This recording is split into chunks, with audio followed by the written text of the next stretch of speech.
Hello students, welcome to Dr. Holmes Academy. In this lecture, we will study about chapter 5th, complex numbers. First of all, what are complex numbers? Complex numbers ਕੀ ਹੁੰਦੇ ਰਾਜੇ, ਇਹਨਾਂ ਦੀ ਕੀ ਪਛਾਣ ਹੈ complex numbers ਦੀ? ਤੁਸੀਂ ਰਾਜੇ ਸੁਣਿਆ ਹੋਇਆ ਹੈ ਇਹਨਾਂ previous classes real numbers. Real numbers ਹਰ ਇੱਕ ਤਰ੍ਹਾਂ ਦੇ ਨੰਬਰਸ ਲਈ ਯੂਨੀਵਰਸਲ ਸੈੱਟ ਦਾ ਰਾਜੇ ਕੰਮ ਕਰਦੇ ਆ। ਯੂਨੀਵਰਸਲ ਸੈੱਟ ਮੀਨਸ ਸਭ ਤੋਂ ਵੱਡੇ ਨੰਬਰ ਹੁੰਦੇ ਆ ਰੀਅਲ ਨੰਬਰਸ। ਤੁਸੀਂ ਗ੍ਰਾਫ ਡਰਾ ਕਰਦੇ ਰਾਜੇ ਜਾਂ ਨੰਬਰ ਲਾਈਨ ਡਰਾ ਕਰਦੇ ਹੋ, ਇੱਥੇ ਮਾਰਕ ਕੀਤੀ ਜਾਂਦੀ ਹੈ ਰਾਜੇ 0 ਸੈਂਟਰ 'ਚ, 0 minus infinity two plus infinity. ਇਹਦੇ ਵਿੱਚ ਹਰ ਇੱਕ ਤਰ੍ਹਾਂ ਦਾ ਨੰਬਰ ਆਉਂਦਾ -1 -2 -3 -4 1 2 3 4। Is it clear? And so on. ਉਸ ਸਾਈਡ ਵੀ ਐਂਡ ਸੋ। ਇਹਨਾਂ ਦੇ ਵਿੱਚ -1.5 -2.5 2.6 3.5 3.1 3.4 ਐਂਡ ਸੋ ਔਨ ਸਾਰੇ ਤਰ੍ਹਾਂ ਦੇ ਨੰਬਰ ਆਉਂਦੇ ਹੈ। ਸਕੇਅਰ ਰੂਟ 2 ਉਹ ਵੀ ਇੱਕ ਰਾਜੀ ਕੀ ਹੈ, ਰੀਅਲ ਨੰਬਰ ਹੈ, ਨੰਬਰ ਲਾਈਨ ਦੇ ਉੱਪਰ ਰਿਪਰੈਜ਼ੈਂਟ ਕੀਤਾ ਜਾ ਸਕਦਾ ਹੈ। ਬਟ ਕੰਪਲੈਕਸ ਨੰਬਰ ਕੀ ਹੁੰਦੇ ਰਾਜੇ, ਕਿਸ ਤਰ੍ਹਾਂ ਦਾ ਕੰਪਲੈਕਸ ਨੰਬਰ ਹੁੰਦਾ ਹੈ? ਕੰਪਲੈਕਸ ਨੰਬਰ ਹੁੰਦੇ ਰਾਜੇ ਜਿਹਦੇ ਵਿੱਚ real number plus imaginary number. Complex number ਕੀ ਹੁੰਦੇ ਆ ਜਿਹਦੇ ਇੱਕ ਪਾਰਟ ਹੁੰਦਾ ਰਾਜੇ ਰੀਅਲ ਨੰਬਰਸ ਤੇ ਦੂਸਰਾ ਪਾਰਟ ਕੀ ਹੁੰਦਾ ਹੈ ਇਮੈਜਨਰੀ ਪਾਰਟ। ਇੱਕ ਕੀ ਹੁੰਦਾ ਹੈ ਰੀਅਲ ਨੰਬਰਸ ਦਾ ਪਾਰਟ ਤੇ ਦੂਸਰਾ ਪਾਰਟ ਹੁੰਦਾ ਹੈ ਇਮੈਜਨਰੀ ਪਾਰਟ ਕਿਹੜਾ ਹੁੰਦਾ ਹੈ? ਇਹਦੇ ਵਿੱਚ ਇੱਕ ਵਰਡ ਆਉਂਦਾ ਰਾਜੇ ਆਈਟਾ, ਵਰਡ ਆਉਂਦਾ ਇਹਨੂੰ ਕਹਿੰਦੇ ਆ ਆਈਟਾ। ਕਿਸ ਤਰ੍ਹਾਂ ਦਾ? ਆਈਟਾ ਦੀ ਕੀ ਵੈਲਿਊ ਹੁੰਦੀ ਹੈ? ਜਿਸ ਤਰ੍ਹਾਂ ਤੁਹਾਨੂੰ ਸਕੇਅਰ ਰੂਟ 4 ਸੋਲਵ ਕਰ ਲਈ ਦਿੱਤਾ ਜਾਂਦਾ, ਆਨਸਰ ਕੀ ਆ ਜਾਂਦਾ ਰਾਜੇ 2। Square root 9 answer is 3। Square root 16 answer is 4। ਇਹ ਸਾਰੇ ਕੀ ਸੀ ਰਾਜੇ? ਪੋਜ਼ਿਟਿਵ। 4 ਵੀ ਪੋਜ਼ਿਟਿਵ ਹੈ, 9 ਵੀ ਪੋਜ਼ਿਟਿਵ ਹੈ, 16 ਵੀ ਪੋਜ਼ਿਟਿਵ ਹੈ। ਬਟ ਜੇ ਇਸ ਤਰ੍ਹਾਂ ਹੋ ਜੇ -4 -9 -16 ਫਿਰ ਆਨਸਰ ਕੀ ਹੋਊਗਾ ਰਾਜੇ? ਇੱਥੇ ਪ੍ਰੋਬਲਮ ਆ ਜਾਊਗੀ। ਇਹ ਮਾਈਨਸ ਦੇ ਸਾਈਨ ਨੂੰ ਸੋਲਵ ਕਰਨ ਲਈ, ਸਕੇਅਰ ਰੂਟ ਦੇ ਵਿੱਚ ਮਾਈਨਸ ਦਾ ਸਾਈਨ ਸੋਲਵ ਕਰਨ ਲਈ ਯੂਜ਼ ਕਿਹਦਾ ਕੀਤਾ ਜਾਂਦਾ ਰਾਜੇ? ਆਈਟਾ ਦਾ। ਕਿਸ ਤਰ੍ਹਾਂ? ਆਈਟਾ ਦੀ ਵੈਲਿਊ ਕੀ ਹੁੰਦੀ ਹੈ ਰਾਜੇ? Square root -1। ਤਾਂ ਅਸੀਂ ਸਕੇਅਰ ਰੂਟ -4 ਇਹਨੂੰ ਕਿਸ ਤਰ੍ਹਾਂ ਸੋਲਵ ਕਰਾਂਗੇ? It can be written as -1 into 4। Property ਹੁੰਦੀ ਹੈ ਰਾਜੇ a into b, square root a into b, its answer is square root a into square root b। therefore it can be written as square root -1 into square root 4। square root -1 answer is iota, square root 4 answer is 2, it means 2 iota, its answer is 2 iota। Similarly we can solve square root -9, its answer is, it can be written as -1 into 9, square root -1 into 9, sorry square root 9, square root -1 its answer is iota, square root 9 its answer is 3।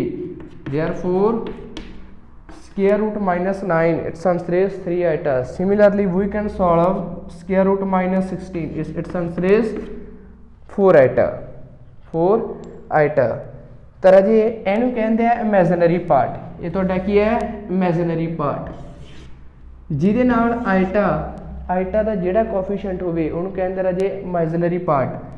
ਤਾਂ complex number ਮੈਂ ਤੁਹਾਨੂੰ ਦੱਸੇ ਸੀ ਉਹਦੇ ਦੋ part ਹੁੰਦੇ ਰਾਜੇ, ਇੱਕ real part plus imaginary part. ਤਾਂ ਜੇ ਕੋਈ ਵੀ ਕੰਪਲੈਕਸ ਨੰਬਰ ਹੈ, ਰੀਅਲ ਪਾਰਟ ਕੀ ਹੈ? ਵਿਦਾਊਟ ਆਈਟਾ। ਜਿਹੜਾ ਵਿਦਾਊਟ ਆਈਟਾ ਹੋਵੇ ਉਹਨੂੰ ਕਹਿੰਦੇ ਆ ਰੀਅਲ ਪਾਰਟ, ਤੇ ਜਿਹਦੇ ਨਾਲ ਰਾਜੇ ਆਈਟਾ ਅਟੈਚ ਹੋਵੇ ਉਹਨੂੰ ਕਹਿੰਦੇ ਆ ਇਮੈਜਨਰੀ ਪਾਰਟ। ਤਾਂ ਫਿਰ ਕੰਪਲੈਕਸ ਨੰਬਰ ਫਾਰ ਐਗਜ਼ਾਮਪਲ 2 + 3 ਆਈਟਾ, ਇਹ ਤੁਹਾਡਾ ਕੀ ਹੈ? Real part. ਇਹ ਤੁਹਾਡਾ ਕੀ ਹੈ? ਇਮੈਜਨਰੀ ਪਾਰਟ। 4 - ਆਈਟਾ, ਇਹ ਤੁਹਾਡਾ ਕੀ ਹੈ? Real part. ਰੀਅਲ ਪਾਰਟ ਕਿੰਨਾ ਰਾਜੇ? 4। ਇਮੈਜਨਰੀ ਪਾਰਟ ਕਿੰਨਾ ਹੈ? ਇਹ ਰੀਅਲ ਹੋ ਗਿਆ। ਤੇ ਜੇ ਇਮੈਜਨਰੀ ਪੁੱਛਿਆ ਜਾਵੇ ਕਿੰਨਾ ਆਨਸਰ ਆਊਗਾ ਰਾਜੇ? ਆਈਟਾ ਦਾ ਕੋਐਫੀਸ਼ੀਐਂਟ ਕਿੰਨਾ ਹੈ? -1। ਆਈਟਾ ਦਾ ਕੋਐਫੀਸ਼ੀਐਂਟ ਕਿੰਨਾ ਰਾਜੇ? -1। 1 + ਆਈਟਾ, ਰੀਅਲ ਪਾਰਟ ਕਿੰਨਾ ਰਾਜੇ? 1। ਇਮੈਜਨਰੀ ਪਾਰਟ ਆਈਟਾ ਦਾ ਕੋਐਫੀਸ਼ੀਐਂਟ ਨਹੀਂ ਰਾਈਟ ਕੀਤਾ ਹੋਇਆ, ਇਟ ਮੀਨਸ ਕਿੰਨਾ ਹੈ? 1। Square root 7 + square root 3 iota, real part ਕਿੰਨਾ ਰਾਜੇ? Square root 7। ਇਮੈਜਨਰੀ ਪਾਰਟ ਕਿੰਨਾ ਹੈ? Square root 3। ਤਾਂ ਰਾਜੇ ਜੇ ਕੋਈ ਵੀ ਰੀਅਲ ਨੰਬਰ ਹੈ ਅਸੀਂ ਉਹਨੂੰ ਇਮੈਜਨਰੀ ਨੰਬਰ ਕੰਪਲੈਕਸ ਨੰਬਰ ਬਣਾ ਸਕਦੇ ਹਾਂ। ਕਿਸ ਤਰ੍ਹਾਂ? every real numbers can be expressed as a complex number। किस तरह? 4 फॉर एग्जाम्पल 4 की है राजे रियल नंबर, ਤਾਂ ਅਸੀਂ ਇਹਨੂੰ ਕੰਪਲੈਕਸ ਨੰਬਰ ਕਿਸ ਤਰ੍ਹਾਂ ਬਣਾਉਣਾ ਹੈ। ਕੰਪਲੈਕਸ ਨੰਬਰ ਕੀ ਹੁੰਦਾ ਰਾਜੇ, ਜਿਹਦੇ ਵਿੱਚ real part plus imaginary part ਹੋਵੇ। ਤਾਂ 4 ਹੈ, 4 can be written as 4 plus 0 iota. 0 iota means ਕੀ ਹੋ ਗਿਆ ਰਾਜੇ, ਜਦੋਂ ਆਈਟਾ ਦਾ ਕੋਫੀਸ਼ੀਐਂਟ ਹੀ 0 ਹੈ, ਇਟ ਮੀਨਸ 0 ਹੋ ਗਿਆ। 0 ਪਲੱਸ 4, ਆਨਸਰ ਇਜ਼ 4। ਤਾਂ ਤੁਹਾਡਾ ਸੇਮ ਆਨਸਰ ਉਹੀ ਬਣ ਰਿਹਾ ਹੈ। ਤਾਂ ਅਸੀਂ ਕੀ ਕਰਤਾ ਰਾਜੇ, 4 ਇੱਕ ਰੀਅਲ ਨੰਬਰ ਸੀ, ਉਸ ਨੂੰ ਕੰਪਲੈਕਸ ਨੰਬਰ ਬਣਾਉਣਾ ਸੀ, ਤਾਂ ਅਸੀਂ ਕੀ ਰਾਈਟ ਕਰਤਾ 4 ਪਲੱਸ 0 ਆਈਟਾ। ਸਿਮਿਲਰਲੀ 7 ਹੈ, for example 7 can be written as 7 plus 0 ਆਈਟਾ। ਤੁਸੀਂ ਰੀਅਲ ਨੰਬਰ ਨੂੰ ਤਾਂ ਰਾਜੇ ਕੰਪਲੈਕਸ ਨੰਬਰ ਬਣਾ ਸਕਦੇ ਹੋ, ਬਟ ਕੰਪਲੈਕਸ ਨੰਬਰ ਨੂੰ ਅਸੀਂ ਰੀਅਲ ਨੰਬਰ ਨਹੀਂ ਬਣਾ ਸਕਦੇ। ਕਿਉਂ ਰਾਜੇ, ਜੇ ਤੁਹਾਨੂੰ ਫਾਰ ਐਗਜ਼ਾਮਪਲ 4 ਆਈਟਾ ਰਾਈਟ ਕੀਤਾ ਹੋਇਆ ਹੈ ਤਾਂ ਅਸੀਂ ਇਹਨੂੰ 4 ਨਹੀਂ ਰਾਈਟ ਕਰ ਸਕਦੇ। Is it clear? ਅਸੀਂ ਆਈਟਾ ਕੈਂਸਲ ਨਹੀਂ ਕਰ ਸਕਦੇ। ਕਿਉਂ ਨਹੀਂ ਕਰ ਸਕਦੇ? ਕਿਉਂਕਿ ਉਹਦਾ ਕੋਫੀਸ਼ੀਐਂਟ ਕਿੰਨਾ ਰਾਜੇ 4। ਇੱਥੇ ਕੈਂਸਲ ਹੋ ਸਕਦਾ ਆਈਟਾ, ਕਿਉਂ ਹੋ ਸਕਦਾ ਰਾਜੇ, ਕਿਉਂਕਿ ਉਹਦਾ ਕੋਫੀਸ਼ੀਐਂਟ ਕੀ ਹੈ 0। ਤਾਂ ਇਹਦਾ ਆਨਸਰ ਕੀ ਹੋ ਜਾਊਗਾ 0, 4 ਪਲੱਸ 0 ਆਨਸਰ ਇਜ਼ 4, ਸੇਮ ਉਹੀ 4 ਆ ਜਾਊਗਾ। ਤਾਂ ਅਸੀਂ ਰੀਅਲ ਨੰਬਰ ਨੂੰ ਤਾਂ ਕੰਪਲੈਕਸ ਨੰਬਰ ਬਣਾ ਸਕਦੇ ਹਾਂ, ਬਟ ਕੰਪਲੈਕਸ ਨੰਬਰ ਨੂੰ ਰੀਅਲ ਨੰਬਰ ਨਹੀਂ ਬਣਾ ਸਕਦੇ। Is it clear? ਤਾਂ ਅਸੀਂ ਕੁਐਸਚਨ ਸੋਲਵ ਕਰਦੇ ਰਾਜੇ। Solve the question, express, first question, express 4 as a plus b form। 4 ਨੂੰ ਐਕਸਪ੍ਰੈਸ ਕਰਨਾ ਹੈ ਕਿਹੜੀ ਫਾਰਮ ਚ, a plus ਆਈਟਾ b ਫਾਰਮ ਚ। ਤਾਂ 4 can be written as 4 plus 0 ਆਈਟਾ। is it clear? 4 plus 0 ਆਈਟਾ। ਤਾਂ ਰਾਜੇ ਹੁਣ ਅਸੀਂ ਵੈਲਿਊਜ਼ ਫਾਈਂਡ ਕਰਾਂਗੇ। ਜਿਸ ਤਰ੍ਹਾਂ ਆਈਟਾ ਦੀ ਵੈਲਿਊ ਕੀ ਹੁੰਦੀ ਹੈ, ਸਕੁਅਰ ਰੂਟ -1। ਤੇ ਜੇ ਤੁਹਾਨੂੰ ਕੁਐਸਚਨ ਆ ਜੇ for example iota square find ਕਰੋ, ਫਾਈਂਡ ਆਈਟਾ ਸਕੁਅਰ, ਤਾਂ ਆਈਟਾ ਸਕੁਅਰ ਕਿਸ ਤਰ੍ਹਾਂ ਫਾਈਂਡ ਕਰਾਂਗੇ, power 2। It can be written as 1 plus 1, 1 plus 1, iota raise ਦੀ ਪਾਵਰ 1 into ਆਈਟਾ ਰੇਜ਼ ਦੀ ਪਾਵਰ 1। ਆਇਡੈਂਟੀਟੀ ਯੂਜ਼ ਕੀਤੀ ਗਈ ਹੈ ਰਾਜੇ, a ਰੇਜ਼ ਦੀ power m plus n, answer is a ਦੀ ਪਾਵਰ m into a ਦੀ power n। is it clear? ਤਾਂ ਆਈਟਾ ਰੇਜ਼ ਦੀ power 1 means ਆਈਟਾ into iota raise ਦੀ power 1 means ਆਈਟਾ, ਆਈਟਾ -1 into -1, square root -1 into square root -1, its answer is -1। square root ਨਾਲ square root ਰਾਜੇ cancel, ਤਾਂ iota square ਦਾ answer ਕੀ ਹੈ ਰਾਜੇ -1। Similarly we can find iota cube. Cube iota cube can be written as iota raise की power 2 plus 1।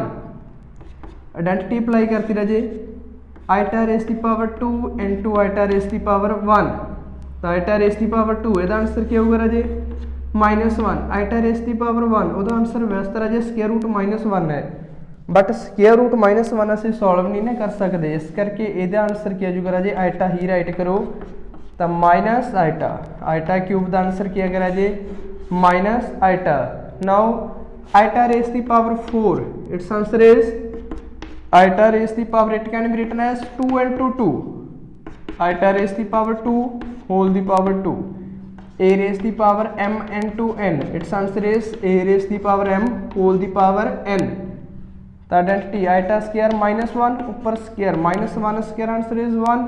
तो iota की power 4 its answer is 1।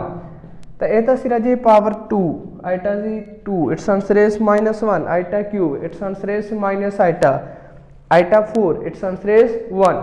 Now find iota raise की power 100। Iota raise की power 100 किस तरह find करांगे राजे iota raise की power 100 it can be written as iota की पावर 2 into 50। आइटा स्क्वायर ऊपर 50 इट्स आंसर है आइटा स्क्वायर -1 पावर 50 -1 की पावर इवन है राजे, तो आंसर क्या होगा 1। तो आइटा रेज की पावर 100 उसका आंसर क्या है राजे 1। Similarly we can find others like as 720, iota square 360, iota की पावर 1000 and so. Is it clear? उस तो बाद देन सॉल्व express